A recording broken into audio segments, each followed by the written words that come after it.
Hey, what's going on, guys? It's Jack. Back again to bring you Healing Heroic Tomb Part 2, the next 4 bosses of Tomb of Sargeras. Of course, if you want to check out the first part, it's going to be linked in the description below. Getting into it, this is going to be Mistress Sassz'ine, then Desolate Host, then Maiden of Vigilance, then the Fallen Avatar. Alright? Starting it off, it's Mistress Sassz'ine. There's a ton of void zones and a ton of things to not stand in on this fight, and you will be ping-ponging across the room quite a bit. Starting it off, one of the first things to get out of is the Thundering Shock. It's a bunch of jellyfish that are going to be spawning. AoE radius where they deal a lot of damage to you and stun you. Keep an eye out for them, run out of them, dispel anybody who's been stunned, and continue on with the fight. You're going to be having a number of different adds, primarily the Abyssal Stalkers that you kind of have to watch out for. Whenever they die, they're going to drop piles of goop. These piles of goop are going to be used later on to just stand out of the way of tornadoes. So when the tornadoes are spawning, they're going to come into just a wall. They don't really deal that much damage, but ideally, instead of they're not getting you knocked up into the air and then you're interrupting all your casts or anything like that, you want to stand behind the goop will soak up these tornadoes, you'll be able to keep on casting, you'll be just fine. Later on throughout the encounter, a couple of the terrors of the deep are going to be spawned, and the first and foremost of them is going to be the Crashing Wave. There's going to be a huge line drawn throughout the room where the boss is going to summon this giant shark that's just going to crash right through. You know, deals a lot of damage, knocks you back, make sure you get out of the way in time. There's tons and tons of time to get out of this. The biggest mechanic for over the course of this fight that's going to be going on is the Hydra Shot. Periodically, she will draw 3 lines, 1 to each player, and this is going to work just exactly like Corporeal Shot from the Sisters of the Moon fight. You just stand in it, you split the damage, and you should be just fine there. Make sure everyone's spread out. Don't stack the lines on top of each other. It's just going to deal even more damage to people, and it will stun them. So overall, make sure you're spread out, make sure you're distributing your groups properly. This is a good time to be able to use raid cooldowns. Overall, you're kind of wanting, as a healing officer, to kind of bank a raid cooldown, or at least in your cycle of raid cooldowns, you don't want to have everything off cooldown at the same time. You want to make sure that somebody has something, because with the tank mechanic, basically one tank just cannot take any physical damage while this debuff is up.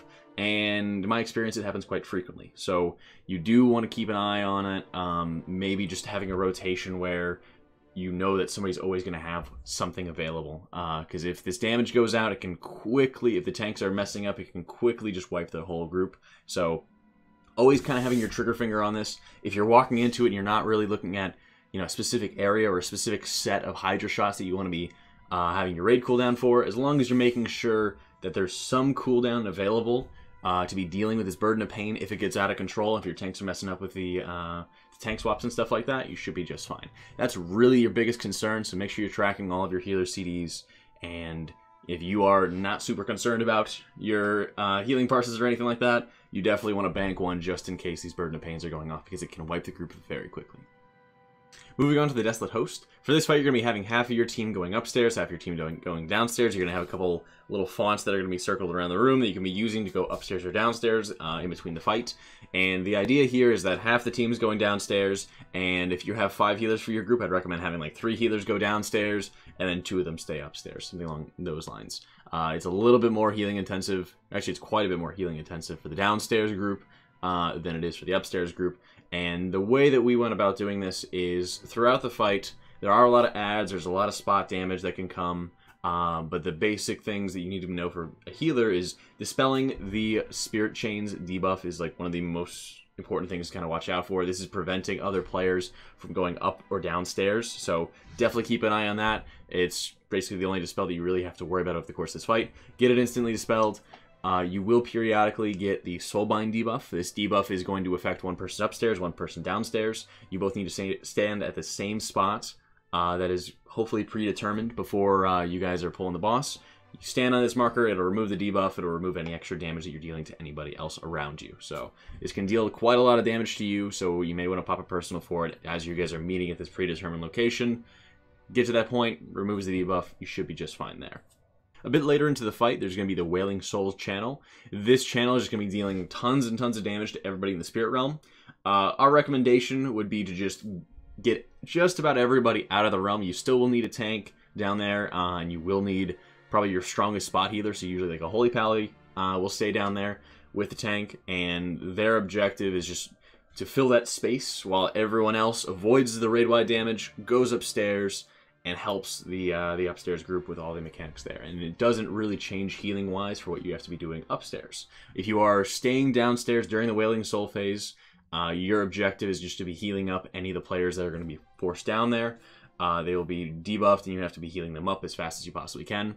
Get them topped off, and again, our Holy Pally was usually the one that we had down there for it, and he generally just didn't have too much of an issue there. You will have to pop a personal because the Wailing Souls channel will deal quite a lot of damage over the duration. And once that Wailing Souls channel is done, I think it lasts around a minute, everyone else who was in that original downstairs group will go back downstairs and continue on fighting the boss.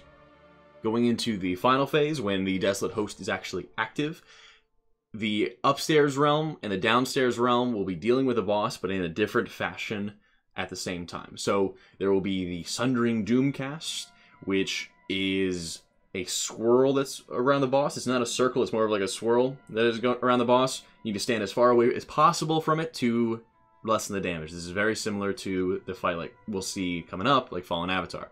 There will also be the Doomed Sundering, which is cast at the same time, but for the opposite group. So if the Sundering Doom is cast upstairs, the Doomed Sundering is cast downstairs, right? The Doomed Sundering, you have to stack up under the boss forward to help split the damage.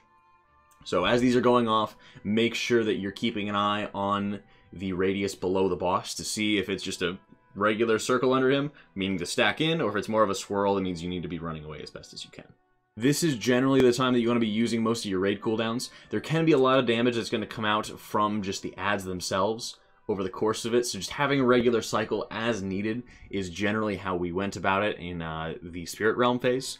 So we would just say, alright, make sure you're calling out your CDs in advance. It shouldn't be too complicated there. But when you're going into the final phase, that's when you definitely want to have a set rotation, you know, and calling out it in advance and marking who is going to be using which raid cooldowns whenever. Make sure you're avoiding any of the extra void zones by the ads. Make sure any of the ads that are fixating on you are being kited out. Keep an eye on your soul binds. Make sure you know the location that you need to be running to in advance in case you get the soul bind. Other than that, make sure you keep up your dispels. Keep an eye on the boss when the Sundering Doom or Doom Sundering are being cast, and you should be just fine.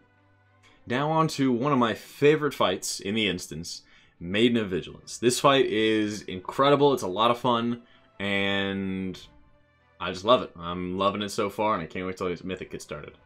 For this fight, half the group is going to be debuffed with Fel, half the group is going to be debuffed with Light. And the idea here is that you do not want to be touching the other person's stuff and not dealing with the other buffs effects, right?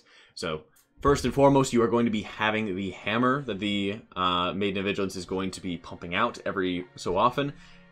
Generally what she's going to do here is it's going to be the Hammer of Creation, which is going to be the Light Hammer, and a Hammer of Obliteration, which is going to be the Fel Hammer. Whenever you are receiving your infusion buff, you're going to be stacking on one side. It's predetermined. You're going to have a Light side, you're going to have a Fel side.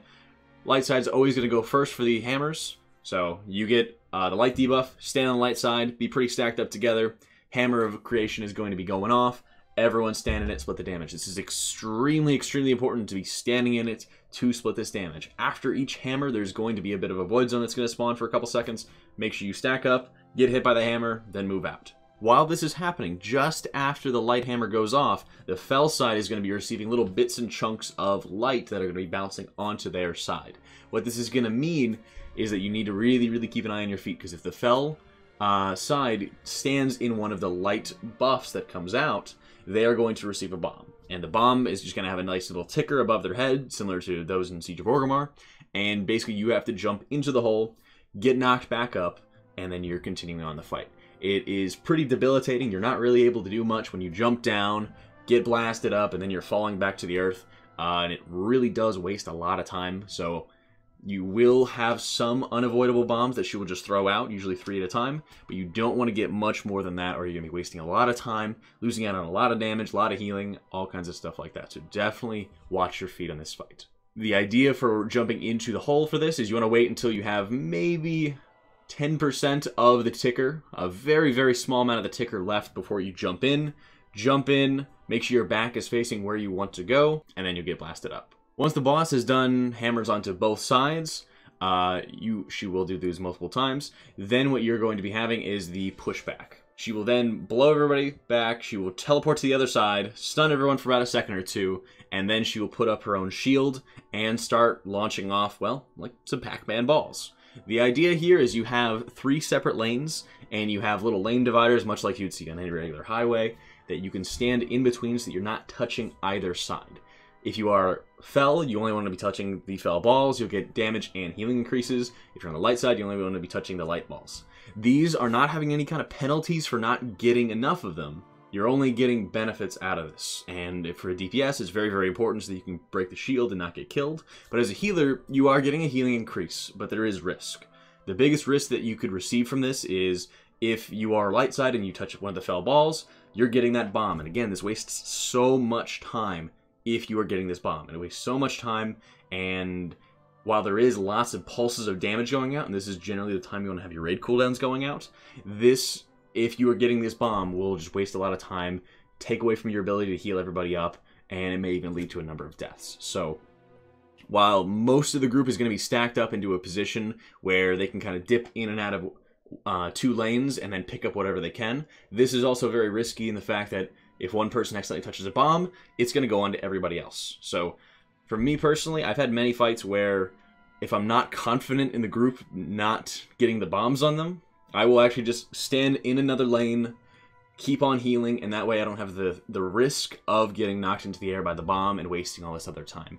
While you will lose out on the healing buff in the process, you will also have the safety of knowing you're never going to get knocked up into the air because you will never get the bomb on you because you're not standing in any of them. Definitely find out what's going to be better for you. Definitely figure out what's going to be better for the group as a whole. Those are 2 options that are available to you. Just kind of keep in mind. The DPS definitely has to receive those buffs. Definitely needs the damage buffs to get through her shield as fast as you can. But if you are having enough healers, if you're having enough raid CDs and stuff like that, you should be able to out-heal the damage no problem. The biggest fear, the biggest way that you can wipe this fight is by losing a couple people here and there, and not having people around for the hammers, not having enough people stacked for the hammers, and then more people are dying as a result of that. Once you've cracked, of course, her shield, the fight basically resets. She will do another infusion, there will be more hammers, there'll be more stuff on the ground, more bombs, another blowback, and again, running up to the boss again, collecting orbs, taking off her shield, and then cycling through your raid cooldowns as she's pulsing the raid. And finally, we're on to the Fallen Avatar. This fight is very fun, it's very hectic, and you really can't trust anybody else to be standing near you on this fight, alright? There's a gigantic room here, and starting it off, there is the most annoying mechanic of the fight, the most painful mechanic of the fight, Unbound Chaos. Just about off the pull, you're going to be having this debuff that's going to be going out on every other person in the raid, and everybody is going to be receiving Unbound Chaos, and it's going to be dropping a number of pools at their feet, and they have to basically keep on running away from these pools, as they will be dealing tons and tons of damage. Overall, the damage that's just going to come if you are kiting it properly and not really standing in any of the patches that you're dropping is going to be minimal. It's going to be very, very small. So the need for healing should not be very high.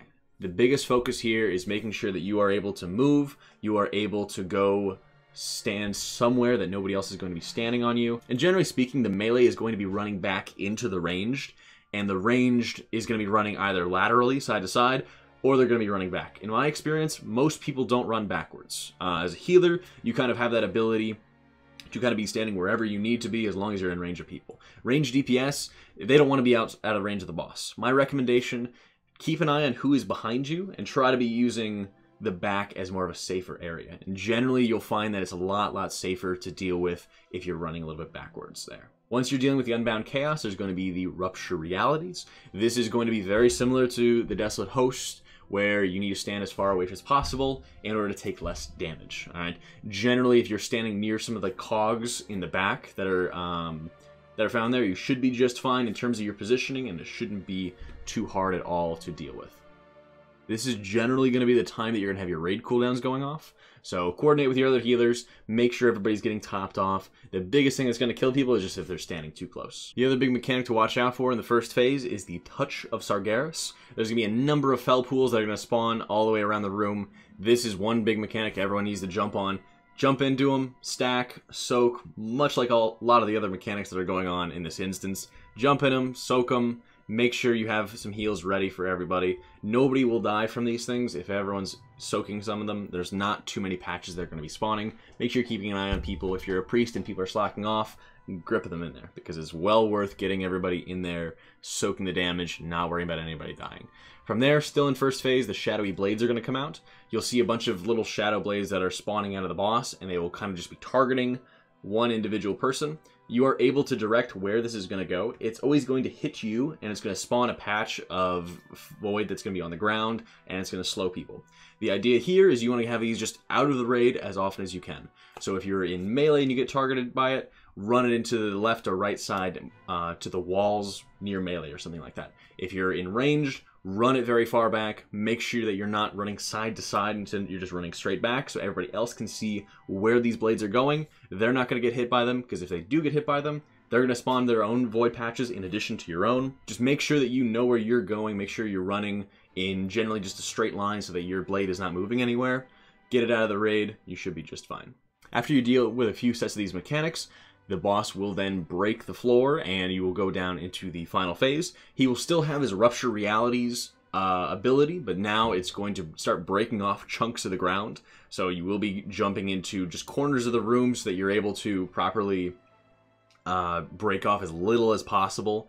And from here, the biggest thing to really worry about is just two basic mechanics. You will still have the Rupture Realities, like I said. You're now going to be having tornadoes that are going to be flying all around the room, and they're generally going to be going in straight lines. If you stand in them, you're going to be getting a Black Winds debuff. This is going to deal tons and tons of damage to you.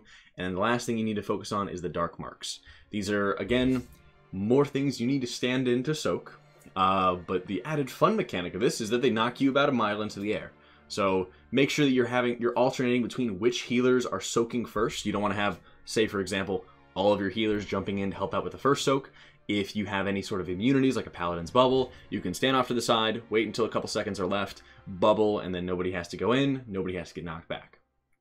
Try to make sure that any of the other DPS, for example, who can have these immunities are able to take advantage of them, and then make sure that you're having one or two healers going into the first Dark Mark, then a couple more into the next Dark Mark, and maybe even having one person just sitting out, just to make sure that there's always going to be healing going off. These things can deal quite a bit of damage, and mainly ranged DPS are very reluctant to actually jump into them, so you definitely want to take caution into how few people are going into each one. The boss will continue to break big sections of the room up periodically through the fight, so until you eventually kill him. So make sure that you're standing back for these Rupture Realities, and make sure you're not ending up into the fell pit and the fell fire that is below, and you should be just fine. Thanks so much for watching, guys. Hope you all enjoyed Thank you so much for watching, guys. Hope you all enjoyed the next 4 bosses of Tomb. Next video is going to be, of course, on Kil'jaeden, and then I'm going to get started with some of the Mythic videos. If you want to get my UI, any of my profiles and stuff like that, link is in the description below. It's on the stream.